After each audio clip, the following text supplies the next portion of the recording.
Hey, what's going on? Today I want to take a moment and answer a question that somebody sent through my website at thecontractorfight.com. So if you have a question about growing your contractor business and need some help, go ahead and head over there, fill out the contact form, and we'll do our best to answer that question for you.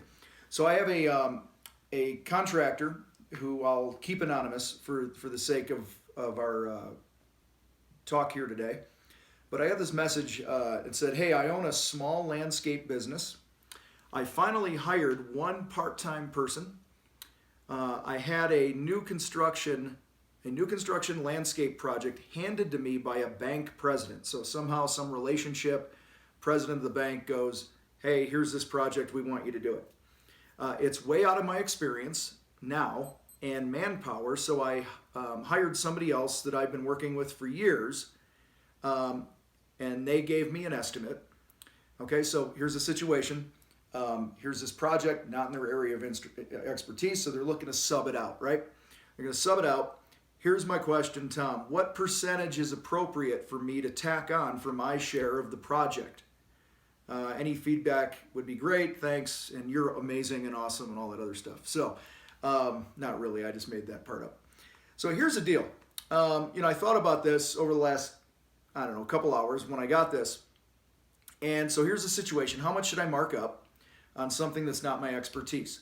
But I was handed this project, so I am in the eyes of the client at this point, the expert. I'm the go-to person. And so I just took some notes that I'm going to just share with you here of how I would approach it. All right. And number one, I would say that you shoot for a 50% gross profit. You are a smaller business. You need to capture every profit dollar you can off of this project, even though you're subbing it out. So for instance, if your sub is charging you $5,000, you would charge at least $10,000 and you would make $5,000 profit on that after you pay your $5,000. And there's a few reasons that I would do that. Now, some of you might be watching and going, oh my God, there's no way I can never get that and all that other bullshit that you're going to feed me. Okay, but the truth of the matter is this. Your name is on it. And if your name is on it, you better be making some money because your reputation is behind this. And with that, if there's a problem, you have to stand behind it. You have no choice but to stand behind it. And by also charging more money and making more profit on your end, you are going to deliver a better experience. So when they're nitpicking about something or they need some help adjusting the schedule or whatever it is, you have some freedom because you have some profit dollars there to work with. You might have to turn around to your sub. You might get into the project and the customer's a pain in the butt, and you might have to go to your sub and go, all right, hey, listen, I'll give you another $500 to, just take care of this thing or whatever it is. You want to have enough profit to make it worth it because your time and energy is going to be taken away from other projects that you could be doing where you're making at least your 50% profit. All right, so that being said, how would I handle this project right now, today? If this contractor sent me this lead, this bank president's phone number, and said, Tom, can you take this thing over? I don't know how to handle it from here, or what would you do? I'm going to tell you exactly how I would handle it from here, okay? First thing I would do is I would create two simple scopes of work. Two simple scopes, option A and option B.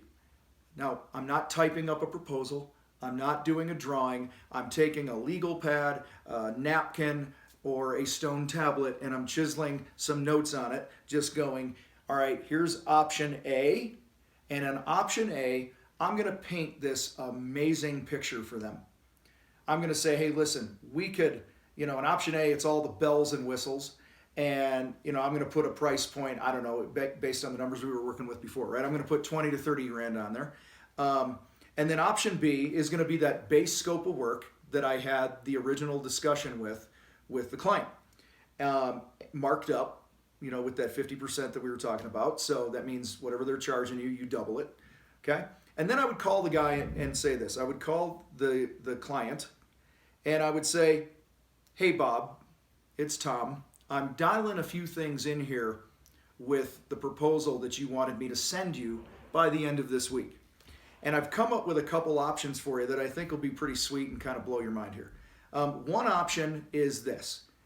Option one would be, we're going to blow your mind with this new construction landscape, beautiful paver patio. Let's put a fire pit at the bank, a cool water feature, this, that, the other thing. I'm going to paint this picture that this is going to blow their mind, and it's going to be impossible for anyone ever driving by to ignore the bank.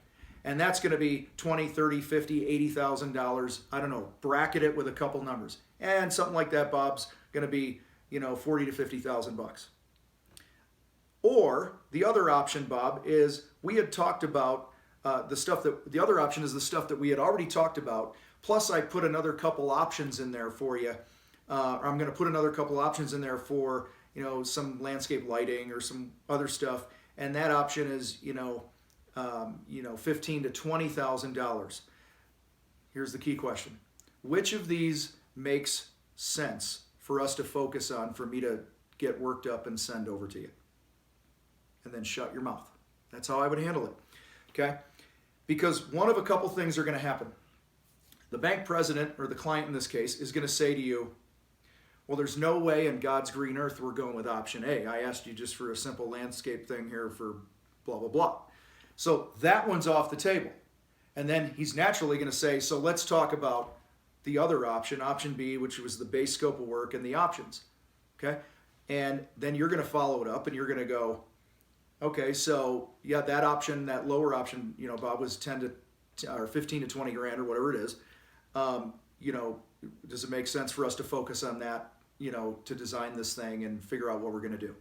And shut your mouth again, and he's going to say whatever he's going to say. The other thing he's going to say is he's going to go, well, option A is out of the question. There's no way I'm going with option B because that's twice as much as what everybody else is charging me.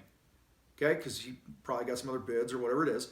Okay, and so you've done all this without ever doing a drawing, without ever staying up for several hours in the middle of the night, sharpening your pencil and getting prices and all this other garbage that we spend our time doing as contractors. You just do some quick math, establish a couple budget points, a couple different scopes of work, and you let the client walk you to their budget. Okay. Side note here, make sure you hit up the contractorfight.com. We'll put a link down below because we do free trainings on how to get a client's budget and things like that from time to time, and other things that'll help you sell more. So make sure you hit that link, sign up for those free trainings.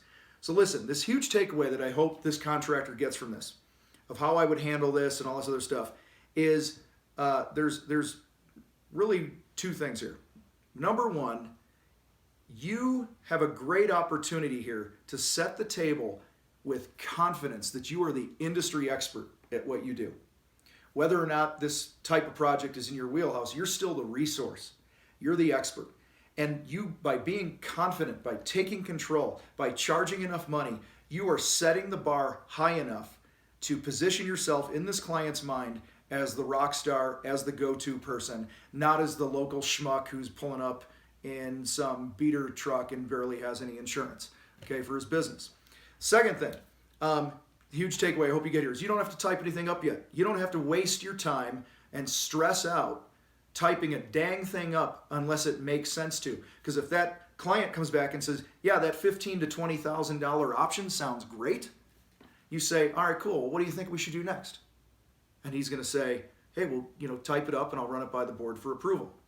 And whatever your process is, we have our own process that we follow and stuff like that, but I'm not going to get into that. But why would you spend any time typing this thing up, researching and calling your vendors and all this other garbage if you're not even remotely in the same ballpark? And the third and most important takeaway here that I hope you get, anyone who's watching this, is that you have control, 100%. You don't ever have to be at the mercy of a client ever again, saying, hey, work that bid up and then I'm going to shop you around and I'm going to take my own sweet damn time getting back to you if I ever choose to call you back. Okay? You spend your time only typing things up and drawing designs and all that stuff for people that are a good fit for you. And when you do that, you'll be more equipped to fight the contractor fight, build a stronger culture, build a stronger team, and have more profits and all that good stuff that comes with that. So we'll see you next time. Hopefully this helps. And go ahead and hit the link below and check out the Contractor Fight. We'll see you.